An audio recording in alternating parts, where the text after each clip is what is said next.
What's up YouTube, and welcome back to another RiftGuides WildRift video. We have a legend gameplay, the highest elo possible in WildRift, over 4000 LP in dead mode, close to 4600, and Hecarim is still an absolute menace. But what items are we going to go for, and which items are very insane on this champion? And in the bottom left, you see them already. We have Trinity Force as well as Black Cleaver. Movement speed on Hecarim equals damage, and as well as getting more tanky with HP and AD, you just deal more damage, you sustain for more HP thanks to your second ability, and ability haste immediately buffs your survivability as well, since you gain more access to earlier and more abilities.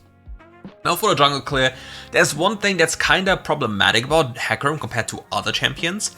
Hecarim kind of has to start with this blue buff, or otherwise he will definitely run out of mana during the jungle clear. If you've played him and started on the Croc side or red side of the map and fully cleared towards your blue buff, you quickly notice that life is really bad if you, well, don't have access to that blue buff. Now, but what is so special about this build? If you take a good look, it's completely bruise oriented. It's not this typical phase rush one-shot Hecarim, it's more of a sustain gameplay. While sustaining with Conqueror and all of the runes within the yellow tree, like even Gathering Storm, which could be replaced for Triumph, because that would usually grant you better value, because AD Gathering Storm is pretty bad, you barely gain any value for that one. And in jungle you can also make the argument that, hey, you should maybe consider getting yourself some Overgrowth, because Overgrowth in the jungle provides you with the highest HP count possible across all the roles. Like, no role can possibly compete with the amount of Overgrowth stacks you get through the jungle clear. Now, early on there's not much that is going to happen, it's just a typical full clear on the Hecarim champion. But Rengar and Hecarim will meet in the river now if he chooses to contest. Okay, he doesn't contest, he rather goes for a recall and immediately picks up the Gluttonous Grease for early game power. So in the bottom left you see that he has plated steel caps, but in this instance he picks up Gluttonous Grease for an earlier power spike, which will allow him to maybe accelerate the game in a faster pace and better manner, because again, movement speed equals damage for Hecarim, and the boots themselves, they have very high AD as well as Omnivamp. So that way it's going to be a lot easier. We might see the Croc Camp being available already, there it is. It should be available roughly as our Grom spawns a little bit earlier, depending on how the Rengar played it. But we know it will be his first camp spawning, since we saw Rengar on the blue side of the map as we ended our clear. Okay, Rengar was he ulting by? He's now on his way to the Grom.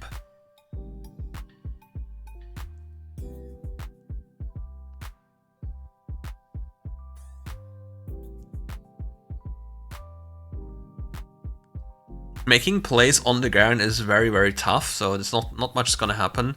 But what he can definitely do with level 5 is gank the Lux. The Lux should be the easiest victim to get fed off of, because she's the most vulnerable player or champion on this map. Okay, his bot lane did a little oopsie, and he's still covering this side just in case something happens. They could even play for an invade or a delayed play topside, which he seems to go for. He finds the angle, on goes for an engage, they hit the double knockup, and because the enemy overextended for so far, it's an easy pickup on at least one. Okay, nice CC combo, on flashes in, and they get the double for the Hecarim. This is a massive lead for the Hecarim now.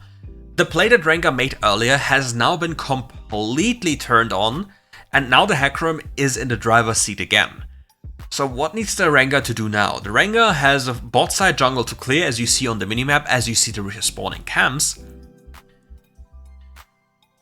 and a potential gank on Gwen.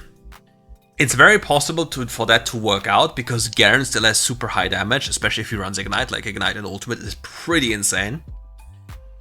So it's pretty easy to just brute force with damage on a Garen lane. But ganking a Garen is definitely not the easiest of tasks, since he's way too tanky and has a way to even cleanse slows with the first ability if he times it properly and doesn't waste the cooldown for 0. Hecarim ult coming up in 30. Oh, Scuttle, yoinked. Ornn finds the angle. The enemy bot lane greeted for a Scuttle and gets absolutely decimated for that one. Rengar is trying to run for his life, got stuck on the pillar, and now he's even getting more. Like, his team is fighting, like he didn't want to get too close to this one. And he rather focused on the Kruk camp.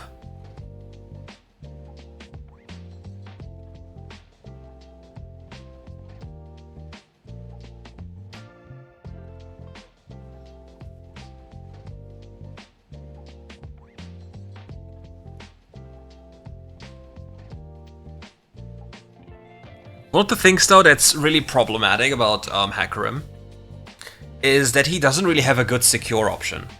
Like, a lot of jungles have the ability to sequence an ability that deals damage with a smite, but Hecarim's ability is relatively weak compared to other champions.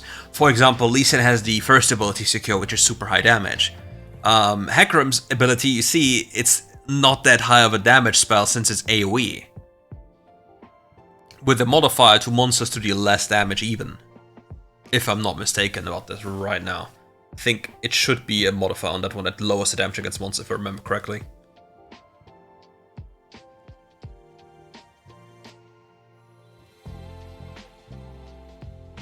Having an Ornn on the team is so broken. Like, the amount of tempo this champion can grant you with the permanent crafts on the map, which Hecarim still has 4 left. It's such an insane upgrade compared to other champions. Like, this champion is so durable, has so much damage, and provides you the ability to craft on the go. Like, what else do you want?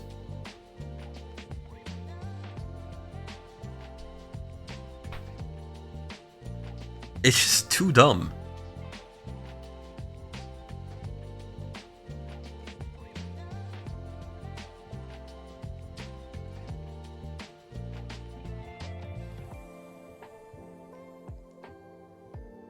This Garen is in a whole lot of trouble very soon.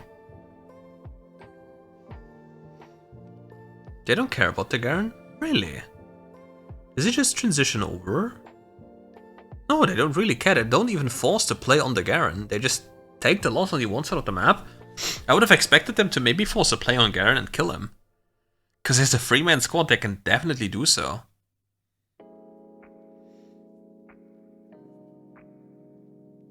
Nice turn on the Garen here. But yeah, they could have done this so much earlier. I don't know why the Yone walked away. K Ornn with the re-engage up there, Glacial being procced, but they just don't have an opening. Yone can't just go.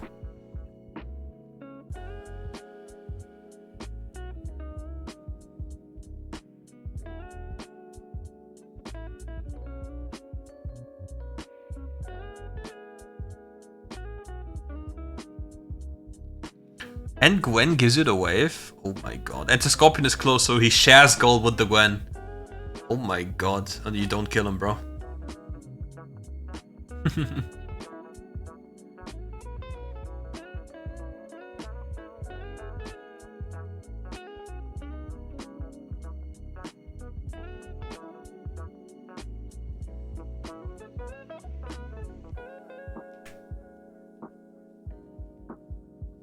Not much going on right now, just looking for the next possible place. Hecarim is just keeping the economy going.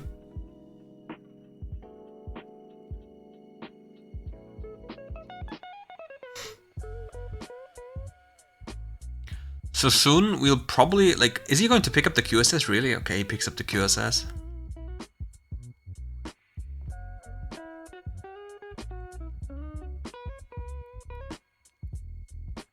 Honestly, I think Stoneblade would have also been really good this game, because since he goes in and has health, like so many health items, Stoneblade becomes so valuable on this champion as well. Rengar did a little oopsie and they completely collapsed on that play, and now after this play, Rengar will lose his entire topside jungle. Like, look, he will lose the Kruk camp as well as the recently respawned red buff, and maybe even his bottom side. Like, depending on how fast Hecarim can get there, he will just take everything.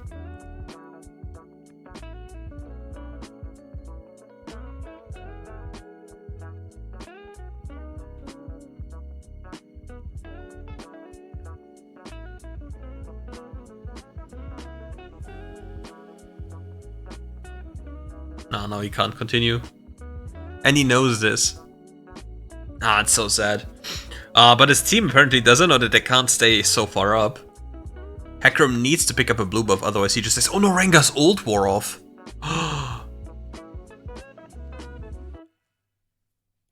Hecarim desperately is in need of mana right now. Like, he desperately needs his blue buff. He got the fruit for some mana, but to consistently keep on fighting, he definitely needs that one. Okay, now he can fight to his heart's content. It doesn't matter, like, he has infinite mana now.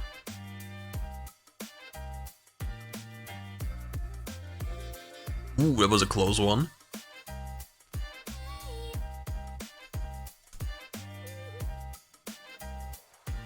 So nice. He waited so long before just waiting, like getting into the critical moment of going in. That is so important.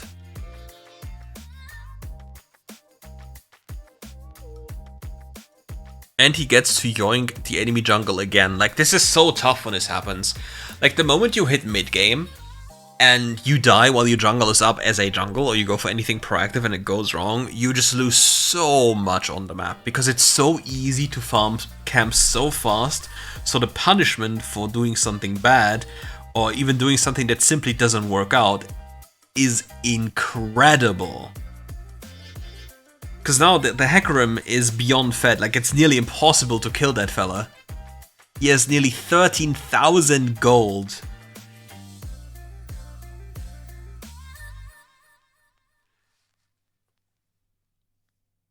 Blue buff still on him, and now he's just gonna run all of them down. They don't have the tools to kill him. They simply don't. He has too much damage, which means he has too much survivability. Look at the second ability. It only has effectively a 3-second cooldown if we talk about it being pressed, the effects being available, and then the effects wearing off. Just look. Effectively, it's a 3-second cooldown. So he gains more tank stats, as well as gaining health for dealing damage to people. This is capped against monsters, but against champions, to my knowledge, this is completely uncapped. So if enemy brothers and sisters take damage within his second ability, they are effectively healing the Hecarim.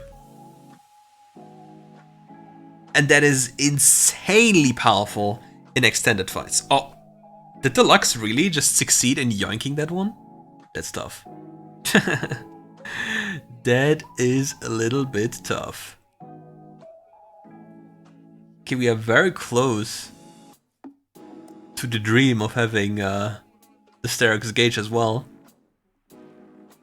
Okay, team is pushing mid lane, Hecarim is preparing the side wave. Very important that we have multiple waves to play off of, because if you see mid lane right now, the inhibitor's already down, there's no point. What is the reason to just AFK there? There's nothing will be happening there. So they can, technically speaking, they can idle mid and wait for the side waves to walk in, but the side waves obviously need to be played. So now they're rotating towards the Yone, and the Hecarim is forcing a rotation towards the top side, so the bot side with the TX is now gaining free access to the towers. Hecarim getting jumped by the Rengar. QS is being used already.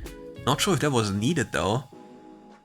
And now the enemy is getting spread thin. They have to just vacate the tower, and the tower will certainly die to the next push, which is coming right now. It's gone. And now there's only one lane left. And once this lane is pushed, once this inhibitor has fallen, the game effectively ends here.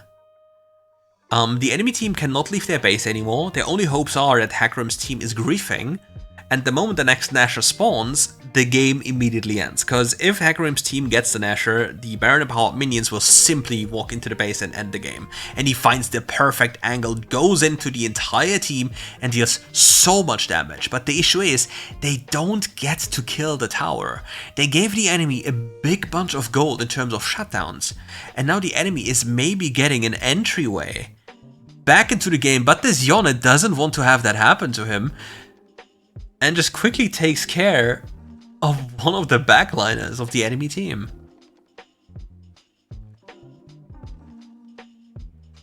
Buys Enter Healing simply because that's the best thing he can do right now. It grants the highest benefit, considering enemy champions, especially with Milio and Rengar. Ideally speaking, obviously, he would prefer another item, but so far it's the biggest spike he can get with the most impact. If I remember correctly, this is their soul, right? Or am I cooked? Yeah, it's their soul, and it's an ice soul. An ice soul for this team, it's really annoying, but since they don't have the capabilities of Omega Poke, it's obviously less powerful.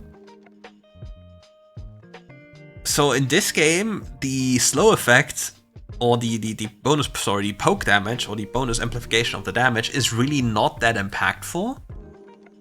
But the slow is really nice to chase down people. But if, for example, they got an Ocean Soul, that's a different story. If they got an Ocean Soul for the Hecarim is just going to be immortal. Like, he's already hard to kill as it is, but getting this Ocean Soul would make it impossible given his HP bar.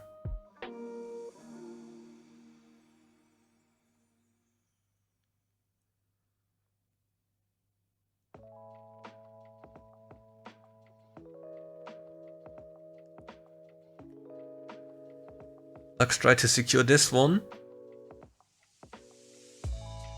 But Sivir got it. And now all they have to do is wait for the next wave to walk in.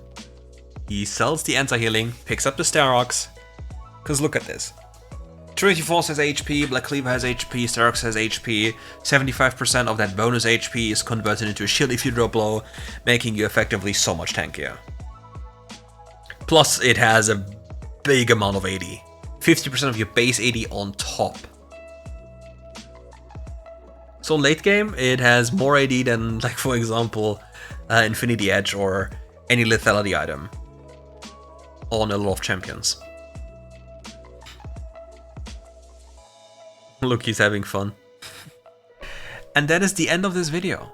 Thank you for watching, and if you enjoyed the video, leave a like, subscribe to the channel, and make sure to come back for more RiftGuides content. I was really lucky to find this video, and yeah, see you soon for more RiftGuides content. Take care, friends. Oh, we can do a little breakdown if you guys want to. If you guys want to, we can actually just take a quick look at the items at the end, and criticize or suggest a few things. Okay, here we are. Let me do that actually. Okay. So what do we have here? Let me quickly... Okay, why do we rush this item against Garen? That is completely irrelevant. This item only has value against this champion and this champion.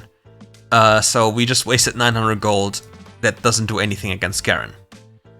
This is all fine, this all doesn't matter. Best boots enchantment for top lane, but played it really good against these two, making it really hard to die. It's still possible to die because it's Garen with Ignite and his ult, and if Rengar comes, you can definitely die. It's very possible. We have the tankier version of the Hecarim, going for a lot of survivability here, having HP, CDR, physical damage reduction through armor, as well as stagger effect, which is really cool on Hecarim. Both resistance being taken care of, and even more HP. So this is fine. You can also argue, hey, you could have played full aggro Hecarim this game, given they have 3 squishy champions and a Rengar. But it's not necessary. For the Honor, what do we have? Blade, typical item. I don't know the way he completed these.